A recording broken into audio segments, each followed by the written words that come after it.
on serre la vis, l'austérité sur les services publics.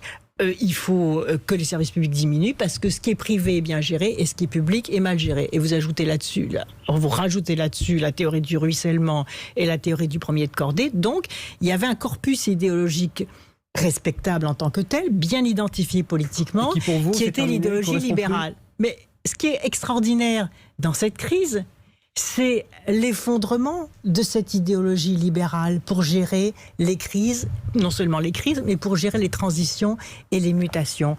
On a besoin d'un État puissant, pas d'un État technocratique, mais d'un État visionnaire, stratégique, qui met les moyens publics là où il faut et surtout qui fait effet levier.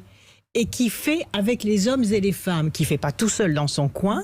C'est aussi l'écroulement d'une conception assez isolée du pouvoir et d'une conception arrogante du pouvoir. Pas au sens péjoratif, je vais essayer de ne pas utiliser de mots péjoratifs, mais de bien identifier... Arrogant, c'est déjà pas mal. Non, mais de bien...